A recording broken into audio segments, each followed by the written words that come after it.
Hello everybody, this is my second video of the day. One of the things when I was at the National, when my super fan stopped by, he was a little confused about when I talk about the Smoky collection. I wanted to give a little overview, and at the National I made a large submission to JSA for authentication on some of the more key cards in the collection. And I wanted to go through the different cards that we got JSA'd and then describe what the Smoky collection exactly is. So last year, May maybe, I came to an agreement with a person who had got in a large collection, 45,000 in-person autograph cards. And he was trying to sell it for a friend. And the price he was asking on it was very reasonable, but it was still a big number and it was hard for him to move it. I had stated that I'd be willing to sell it on consignment. I showed him my eBay account, gave him some references. I work for, well, I guess I don't work for him. I have 3 clients that are sports car shop owners in the Twin Cities. And so I gave them those references. I'm not sure if you ever called on them or not. And we started off with a few thousand cards. Now, the way this collector had done it, this collector was a bat boy for the Tennessee Smokies. And then I believe he was also just a heavy autograph hound in general. I'm hoping to do an interview with him that I'll be able to publish on the channel sometime soon. So I was getting him, he had put his entire collection in alphabetical order. And so I had to decide how I was going to do this. So I decided to go with variation listing. And all the major league cards I did by team.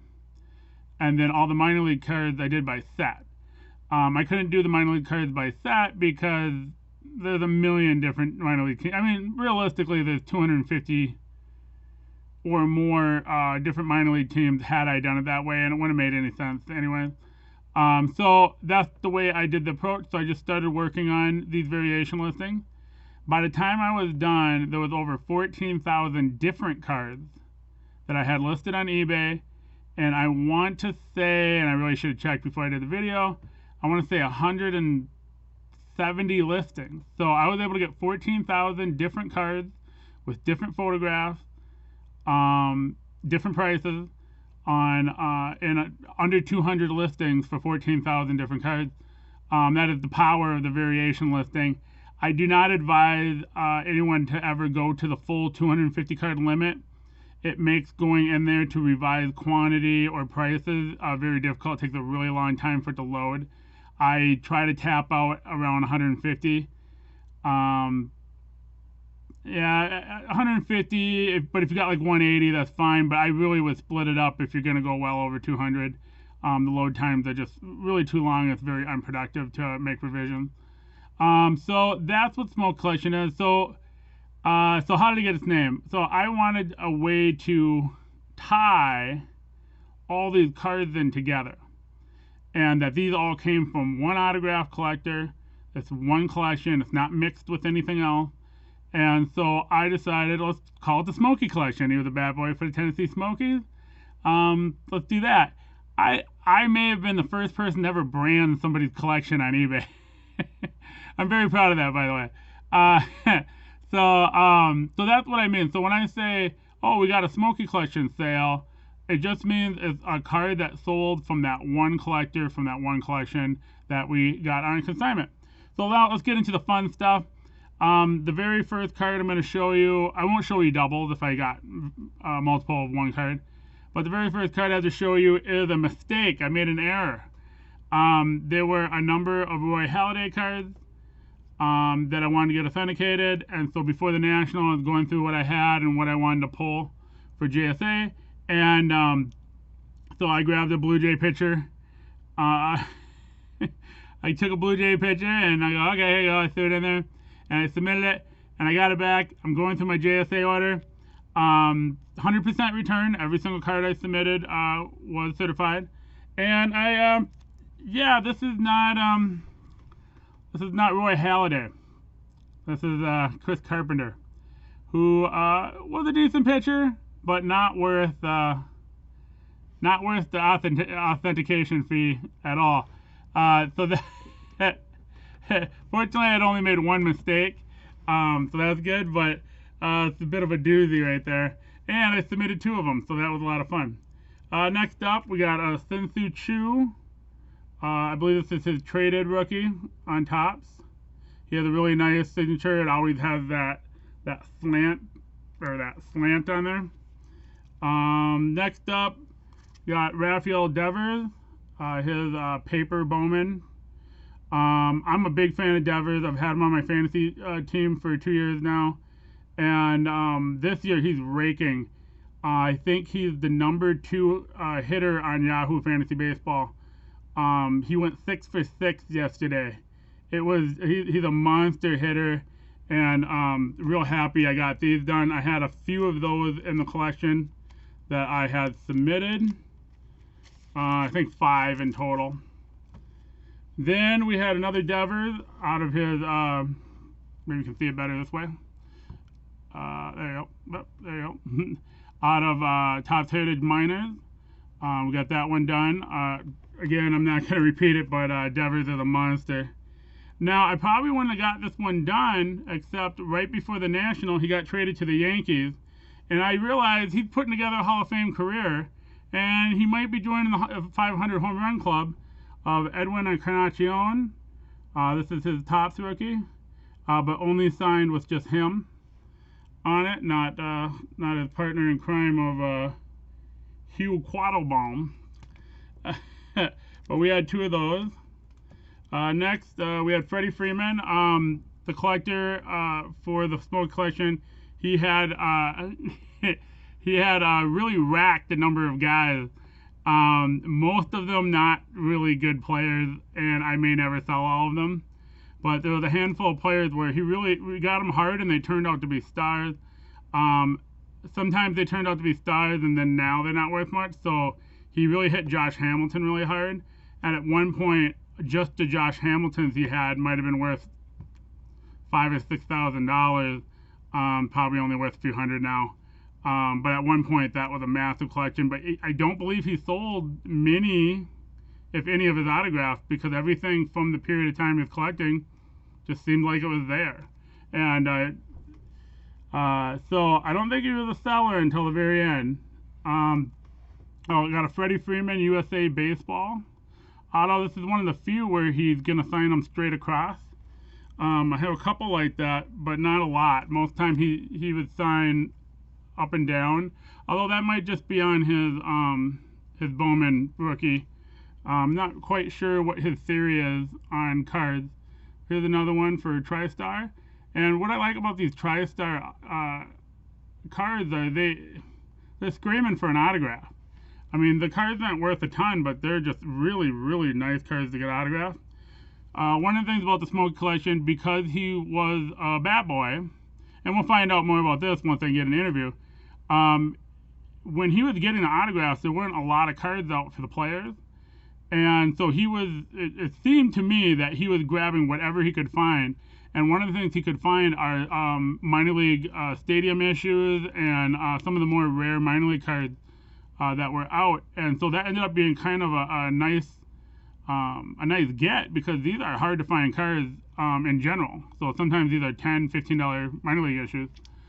So we got I believe this is a multi-sport or a grandstand, Freddie Freeman. Yeah, it's a multi-ad. It's a multi-ad. And then we got his Bowman. Got his Bowman's Best first Bowman card done for Freddie Freeman. Freddie Freeman, definitely, I did a bolo on him a couple days ago. I had noticed he was putting together a crazy career about 3 years ago. Really nice start. And this year is the first time I've seen dozens of people mention his name and start to take notice. So now that groundswell of people just noticing what he's doing and what he's putting together, and I think he's the 4th or the 5th best fantasy player this year as well. I think we're going to see big movement on his cards. Now for the real Roy Halladay's that are not Chris Carpenter's. So that would be his 99 Ultra or 2000 Ultra. Is an SB Top Prospect Halladay.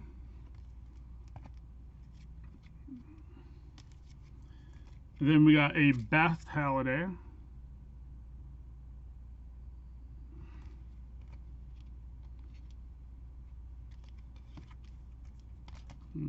Got a few of those. This one's pretty cool. This is a Bowman International foil. This is one of those cards where, because he had passed, I don't think he signed very many of these, and of course no more can be signed. So this is one of those interesting sets where this is a particularly rare card, mainly because they can't be signed in the future. I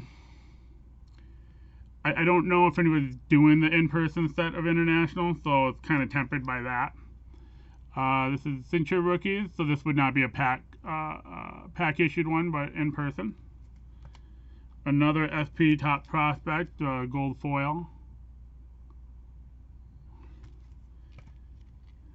You got a Bowman. I did have a Bowman rookie. That one sold pretty quickly. Probably undersold it. It wasn't certified yet. I think this is a second-year Bowman. So his rookie would be 97. I think this is going to be a 98, if I remember correctly. But we do have this, and we just sold one, and we have one left. This is his 1997 Bowman's Best Rookie. I can't remember what we got. 300 maybe for the other one. So we do have one left. I'll be listing that one shortly. This is a second-year Bowman's Best, so probably a 98 or a 99. This one's going to be much more affordable, as it's not his rookie. It is Topps traded. I think it's traded. I don't think it's base Topps. So that's a real nice card. We did get one Yeater in this collection. So we got that one certified by JSA at the National. This would be its Fleer XL minor league issue. Got an Andrew McCutcheon. This one's out of multi-ad as well. So that one's real cool. I wish I didn't have this glare on here. I do apologize for that. Hopefully once I'm in the store I'll have much better lighting. He did get a decent number of Yadi Molinas, which is a nice get. This is his Grandstand minor league issue. I have a multi-ad sport minor league issue. So that one's real nice. Now his signature is varied on this one. We got a 05 Bowman. This would be an Upper Deck Minors of some sort. I can't remember the exact name of the set. So that one got done. These are just his Just minor league issue. That would be the base card in the set. And then we also have gold versions of the Just minor league issue. Probably wish I would have had this a month ago, but an Austin Riley first issue. Although I think it's going to continue to hit. This won't be too hard to sell. This is pretty cool. We got a Rod on his Upper Deck. I believe this not actually his rookie, but this is one of the most iconic cards from when I was a kid. This card was a huge deal at one point. I've never owned one, so I don't have the historical pricing off the top of my head, but I want to say maybe it was a $40, $50 card at one point. I got Max Scherzer out of USA Baseball. One of my favorite players in baseball is Corey Seager, and we got his USA. That was part of a box set that came out, and then his first Bowman. This is another top prospect. I don't really do pitchers very well in baseball. I consider myself to be a pretty good prospector for hitters, not so much for pitchers.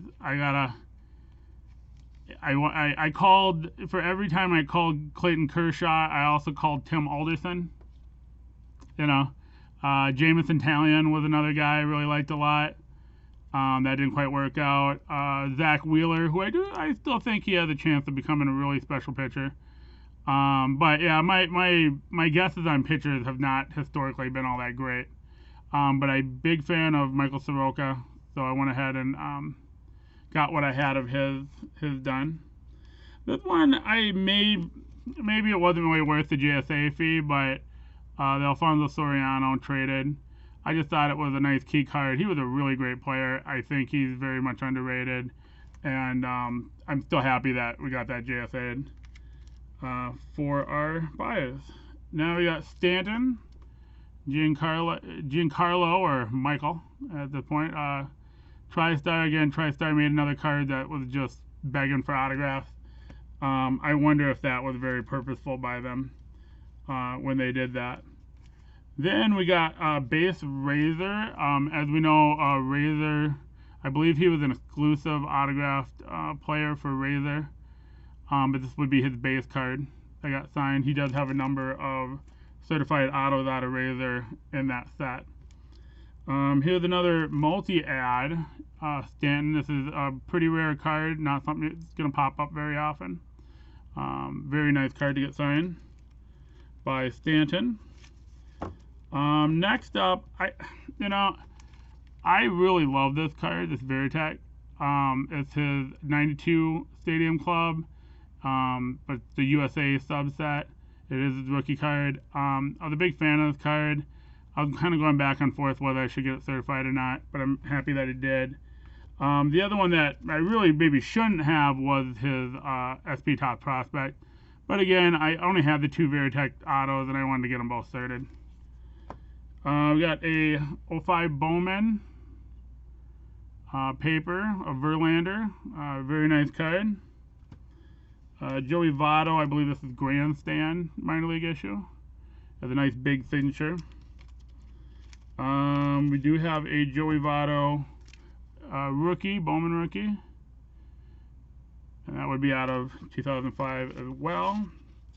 And last up, we have a Just Minors Joey Votto. And so it was a big bill from JSA. I wasn't really happy about paying that bill, but one of the things I wanted to do, so early on I had some Miguel Cabreras and Robinson Canoas that I sent to be JSA'd, and that was me just sort of, I'm not an autograph expert. Going through the collection and all the vouchers and all the reputation of this autograph collector, I wasn't worried about authenticity. But you got that little thing in the back of your head, and you're like, let me send off some stars and see what happens in terms of it passing. And the Canos and the Miggies got passed, and that helped me a little bit. But I think this will help too, having a large number of autographs that are JSA'd. It just gives more credibility to the collection as a whole. I think we've sold maybe 1,500 cards out of the collection so far. Still plenty of really good players left. Most are around $5. The vast majority of collections $5 a card. But then if I do a sale, and if you buy 10 or more, so sometimes I'll do a sale. So right now I got 15% off. But then if you buy 10 or more, you get another 25% off. So you can get down to like $3 a card on a lot of these commons. It's a great way to fill out your autograph collection for players who may not have certified autos, or one of the things I get a lot of sales of is Venezuelan players who maybe didn't make the major leagues, or don't have very many autographs of a major league card. But yeah, Puerto Rico, I saw a lot of Puerto Rican players. So people, I never thought of it, but it makes sense that if you're a Venezuelan national, you tend to like Venezuelan players. So that was kind of a cool development in terms of sales and why people want certain autograph cards. So hopefully this clears up what the Smoky collection is when you watch my videos and I say, hey, I got a Smoky collection sale. And definitely keep an eye out. I'll see if I can't put a link in eBay where when you click on it, it goes just right to all of my Smoky collection listings. I'm pretty sure I can do that. But you can look down in the description.